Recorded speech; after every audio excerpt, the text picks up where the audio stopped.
Once regarded as the most powerful individual in the world, Marcus Aurelius strived to lead a life of virtue, adhering to historical principles. Unlike many Roman emperors, he resisted indulging in abundant pleasures such as drunkenness and attending sadistic events at the Colosseum. His aspiration was to fulfill the mission bestowed upon him by fate, to serve humanity. Consequently, he dedicated himself intensely to this purpose. However, he understood that to achieve this, he needed to let go of what was unworthy or unwise of his attention. There were many such things. One of the fundamental principles of Stoicism lies in distinguishing what we can control from what is beyond our control. This concept was clearly explained with the epithet, most things, if not all, except our own actions, are beyond our control. This means that we must let go of them. Stoics believed in the importance of a realistic approach to our limited influence over such aspects, avoiding unnecessary burdens.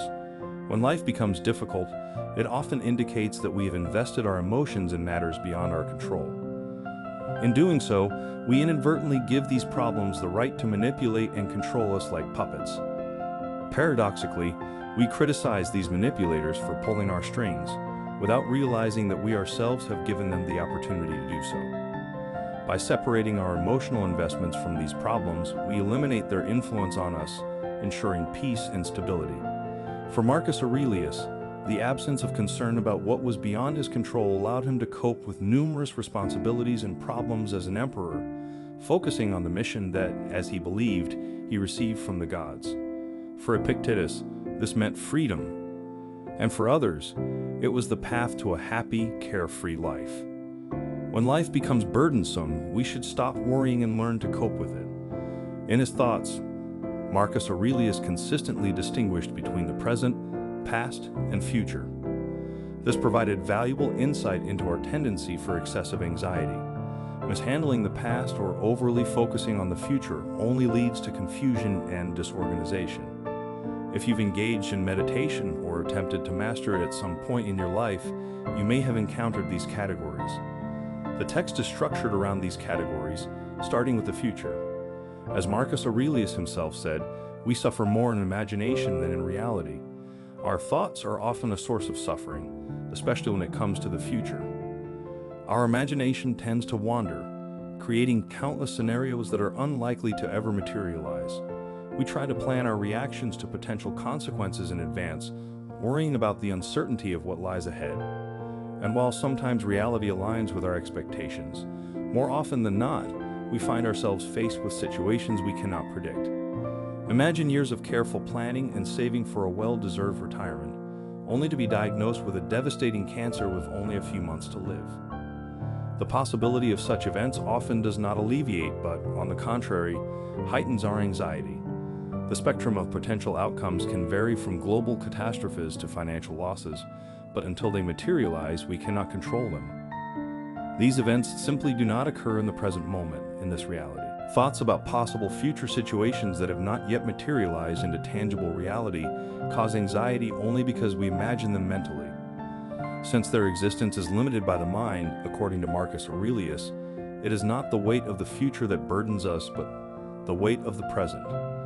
It is not the future itself that causes us pain, but how we deal with it in the present that creates anxiety about the future. This anxiety arises in the present because when we encounter the future, it has already become the present. Worrying about the future in the current moment breeds this unhappiness. Marcus Aurelius advises against fixating too much on the future. He emphasizes the idea of looking into the future when necessary, using the same tools of reason that we use in the present. He believes that if we can manage the present well, we can also confront future challenges. He recommends avoiding focusing attention on terrible scenarios that may unfold and instead concentrating on immediate circumstances. By focusing on the present, we understand that we can cope with it. And if we can deal with the present, why can't we handle what lies ahead? In the context of the past, Marcus Aurelius pondered the transience of existence, which quickly disappears into the infinity beyond our reach, much like the future. The past is a realm in which we cannot intervene. What is past cannot be changed. Marcus Aurelius emphasized that a person's life unfolds only in the present moment. Everything else has already passed or is still ahead. Although this is a narrow temporal dimension in which we live, we often become too preoccupied with unreachable areas such as the future and the past, although our life is focused only on the present moment. Marcus Aurelius stated that the past is practically irrelevant in the present. This does not mean that past events do not influence the present or that we cannot learn from them. However, it means that we cannot change the past. Our memories of the past are often hazy and based on personal perspectives and interpretations.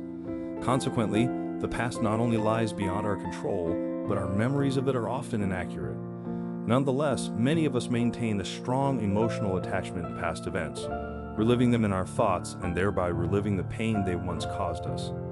Some believe that by reflecting on the past, we can somehow influence or change past events, but this is an illusion. The past is an immutable entity, and all that remains within our control is our attitude toward it. Marcus Aurelius focused not on the events of the past, but on his reaction to them. He emphasized that while we cannot control the past, we can control our stance toward it. He noted that not everyone emerges from unpleasant situations unscathed, and therefore whether something is considered misfortune or fortune depends on how it aligns with human nature. The past influences your ability to act justly, generously, patiently, reasonably, wisely, prudently, humbly, righteously, and with all the other qualities that allow a person to fulfill their potential. Interestingly, Marcus Aurelius didn't completely dismiss the importance of the past. Rather, he acknowledged its potential value as a source of lessons. He believed that by studying the patterns and rhythms of the past, we can learn from events that often repeat themselves and gain insight into how to anticipate and prepare for the future. This perspective allows us to extrapolate the results of the past, often emphasizing that the present moment is our only immediate sphere of influence. It serves as a vantage point from which we can examine both the past and the future, which are limited and undefined, respectively. Marcus Aurelius adhered to the principle of anchoring oneself in the present and focusing on what was within his control at the moment. However, even when we can reduce our control over the past and anxiety about the future, we often worry about issues that lack true importance, especially those unfolding before our eyes in the present. These moments often evoke emotional responses such as anger, sadness, or despair. Marcus Aurelius argued that emotionally fretting over what fate has in store for us is pointless, as the world around us is beyond our control. He likened the struggle against fate to the struggle of pigs that squeal and kick when brought to the slaughter, stating that we should not fight against what the gods have prepared for us. We cannot prevent people from desiring war, stop natural disasters, or halt the aging of our bodies. Similarly, we cannot force the world to satisfy our desires, nor can we guarantee that those who attract us will reciprocate our feelings. Marcus Aurelius emphasized that we spend a lot of time and energy resisting the immutable aspects of reality, things we are powerless to change, regardless of the methods at our disposal. Our emotions fluctuate between anger over unfulfilled desires and sadness when confronted with undesirable circumstances. This turns the present moment into a room where we endure the unpredictable whims of fortune.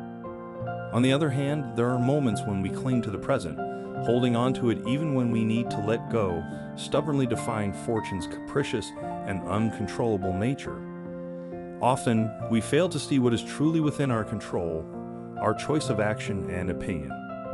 Marcus Aurelius regarded the law of nature as our master. If we flee from it or rebel against it, we are nothing but deserters and fugitives. We must accept the ways of nature, embrace them, and focus on dealing with them, rather than wasting energy on discontent or railing against circumstances. In the 7th book of his Meditations, Marcus Aurelius shared a method for accepting the present. He argued that our attention should be focused on what we currently possess, rather than on what we lack. He cautioned against excessive indulgence in this approach, warning against overvaluing these things, as their loss can cause suffering. Accepting circumstances can be a difficult task, especially in the face of serious adversity.